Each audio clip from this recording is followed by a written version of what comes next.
My girlfriend of 5 years introduced me as her roommate at her work party. When I confronted her, she said I was lucky she kept me around at all. I agreed and apologized. The next day, I moved out while she was at work and left a note that said, "Good luck paying rent, roommate." She's been calling ever since. Before we start, I just want to say thank you for being here. It means the world. But take a look at this. Only 8% of people watching are subscribed. If you enjoy these stories and want to support more of them, just one click makes a huge difference. Ever had your entire life flip upside down in a single evening? I have. One moment I was helping my girlfriend of 5 years prepare for her company's annual gala, and the next I was hearing the word that would unravel everything: roommate. Some background. I'm Noah, 38, marketing director at a mid-sized firm. My girlfriend, scratch that, ex-girlfriend, Vanessa, 36, is a pharmaceutical sales executive. We met at a charity golf tournament, moved in together after a year, and built what I thought was a solid relationship. We weren't married, but we discussed it. Had names picked out for future kids. The whole package. The problem started 6 months ago when Vanessa received a significant promotion. Regional Director of Sales. Impressive title, substantial pay increase, and suddenly she was traveling twice a month to conferences and regional meetings. I supported her completely, took over more household responsibilities, rearranged my schedule to accommodate her new demands, even helped prepare her presentations when she was under deadline pressure. Looking back, that's when things began to shift. Small things at first. She'd mention her colleagues but never suggest I meet them. Our photos disappeared from her social media. She started dressing differently, wearing outfits and makeup styles I'd never seen. When I complimented her, she'd say, "It's what professionals in my position wear." The implication being that I wouldn't understand, despite my own executive position. Last month, her company announced their annual gala, black tie, spouses, and significant others welcome. Vanessa initially told me the event was employees only. I only discovered the truth when I overheard her on a call discussing what her colleagues' husbands would be wearing. When I confronted her, she claimed she was just trying to spare me a boring evening. After some discussion, she agreed I could attend. I even bought a new suit for the occasion. Nothing outrageous, just a well-tailored Armani that cost $3,000. Wanted to look appropriate for her big night. The evening of the gala arrived. Vanessa looked stunning in a black designer dress I'd never seen before. The event was at an upscale hotel downtown with an open bar and gourmet catering. I was actually enjoying myself, making conversation with the other guests while Vanessa worked the room. That's when it happened. Her division VP approached us, hand extended toward me. "So you must be the roommate," Vanessa mentions. I waited for her to correct him. "Actually, we've been together for 5 years, I'd expect her to say, or, "This is my boyfriend Noah." Instead, she nodded.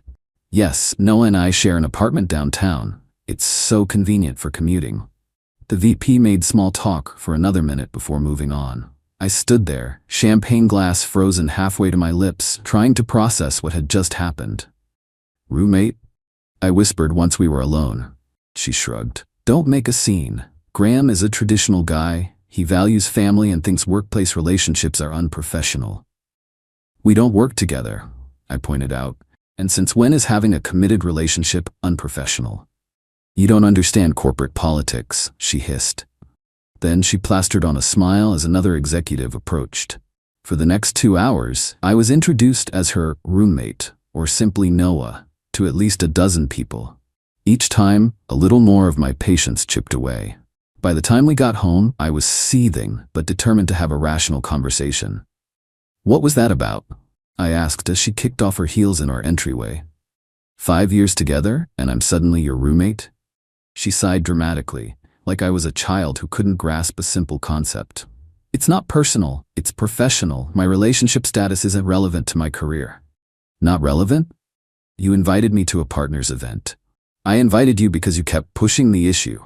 She poured herself a glass of wine, not offering me one. "Honestly, you should be grateful I keep you around at all."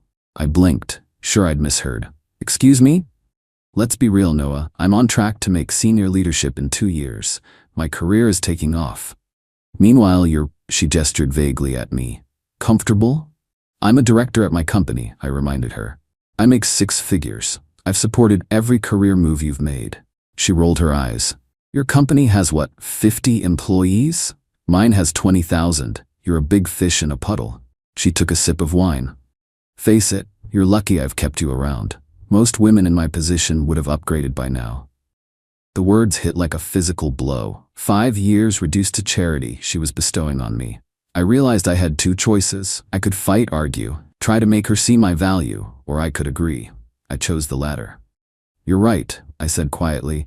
I haven't been appreciating your success properly. I'm sorry. The sudden capitulation caught her off guard. Her expression shifted from contempt to confusion, then satisfaction. Well, I'm glad you understand. I do now, I assured her. It won't be an issue going forward. She seemed pleased with my response. We went to bed without further discussion, though we slept with more distance between us than usual. She left early the next morning for a breakfast meeting, still wearing the diamond earrings I'd given her for our 4th anniversary. As soon as her car pulled away, I began executing the plan I'd formulated during my sleepless night. First, documentation. I took photos of everything in our apartment, focusing on items I'd purchased. Our lease agreement, which was in both our names, but on which I'd paid the security deposit. Bank statements showing my contributions to our joint expenses. Screenshots of my monthly transfers to our shared account that covered 70% of our rent and utilities because my puddle of a company paid me pretty well. Next, I made calls. To my bank, my lawyer, my boss. By noon, I had set everything in motion. Then I packed, efficiently, strategically, took only what was unquestionably mine. Clothing, personal effects, family heirlooms. Left behind anything we'd purchased together. Anything that could be considered a gift to her. I'd actually contacted a moving company the night before while Vanessa was sleeping, explaining my situation without the emotional details. Need to move out while my ex is at work tomorrow was all I needed to say. They'd heard it before. The premium for next-day service was steep, but worth every penny. The movers arrived at 1 p.m. as scheduled. By 3, the apartment was half empty. My home office, gone. The living room furniture I'd brought from my previous apartment, gone. The expensive entertainment system, gone. The original artwork I'd collected, gone. Even the fridge and washer-dryer combo that I'd purchased when we moved in, gone. What remained was a partially furnished apartment with noticeable gaps like missing teeth and a smile. I left behind our bed. She could keep that memory. The kitchen table she'd picked out. Her clothing, of course. The decorative items she'd selected. I wrote a simple note and left it on the kitchen counter. Good luck paying rent, roommate. I've covered my half through the end of the month. But here's where the story takes a turn. I didn't just move out. I moved on with a plan. Remember when I said I made calls to my bank, lawyer, and boss? Here's what that was about. Call 1. Separating our finances. Not just closing joint accounts, but initiating a complete financial audit of our relationship. Every shared expense, every trip, every gift, documented and assessed. Call 2. Reviewing our legal entanglements. We weren't married, but we had investments together. Real estate interests, a shared vacation property ownership agreement for a cabin upstate, legal ties that would need careful untangling. Call 3. Implementing my career contingency. 6 months earlier, I'd been offered a position at a major firm in Chicago, nearly triple my current salary, but I'd declined because Vanessa's job was here. Now, I called to see if the opportunity was still available. It was. What I didn't know then was that Vanessa had been living a double life far beyond just calling me her roommate at one work event. Later that afternoon, as I was checking into a hotel, I received a call from an unknown number. It was Graham, Vanessa's VP, of all people. Noah, this is awkward, but are you and Vanessa still together?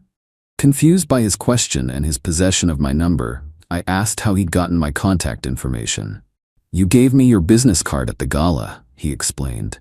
Said to reach out if we ever needed marketing consultation. I kept it because, frankly, something felt off about your situation. I confirmed that Vanessa and I had just broken up. There was a long pause. I thought so. Look, there's something you should know. The reason I called you her roommate last night is because that's how she's been describing you for months. But she's also been seeing someone else. Charles from legal. They've been quite open about it at work events you weren't at. The floor seemed to drop from under me. How open? PDA at the last corporate retreat, sharing rooms on business trips. Everyone assumed you two had some kind of arrangement. I thanked him for his honesty and ended the call, my hands shaking. Not just a roommate, but a convenient cover for her affair. This revelation changed everything. My measured response now felt inadequate. The carefully calculated exit seemed too gentle for the deception I'd endured. So I initiated phase 2. What I now recognize was going nuclear. Within 48 hours, I had 1. Withdrawn my portion of our shared vacation property investment, forcing a sale at a terrible time in the market. 2. Notified our landlord that I would not be renewing the lease, which was up in 60 days. I paid my portion through then, but made it clear I was removing myself from any future agreements. 3. Contacted the HR department at my now former company to decline their counteroffer, explaining I was relocating due to personal circumstances. Mentioned my significant other's relationship with someone at her company had made my position untenable. Didn't name names, but left breadcrumbs. 4. Posted a single social media update announcing my exciting career move to Chicago, tagging several mutual friends who would ensure Vanessa saw it. 5. Called my cousin who works at the same pharmaceutical company in a different division. Shared what had happened, knowing the office gossip chain would activate. The calls started that evening. First from Vanessa, dozens of increasingly frantic messages. Where is all your stuff? Are you seriously moving out over one comment? You can't just leave like this. The rent is due next week. Why is Simone from accounting asking me about Charles? I didn't answer a single one. Then came the text that confirmed I'd hit my target. They're investigating me and Charles for non-disclosed workplace relationship violations. What did you do? Still, I didn't respond. By day 3, her tone had changed completely. Noah, please, I'm sorry. What I said was horrible. You were never just a roommate. Please call me back. I didn't. By week's end, I'd signed the contract for my new position in Chicago, put a deposit on a lakefront apartment, and was preparing for my cross-country drive. That's when I heard through mutual friends what had happened. Vanessa had been placed on administrative leave pending the investigation. Charles had apparently claimed she had pursued him aggressively, showing their text exchanges to save himself. Her carefully constructed professional image was crumbling. The cabin we bought together was sold at a significant loss, with her portion hit hardest due to the withdrawal penalty. The landlord had already listed our apartment for new tenants, meaning she'd need to find a new place quickly. With damaged credit from our joint accounts, I'd closed. 2 weeks after the gala, as I was packing my car for Chicago, Vanessa showed up at the hotel.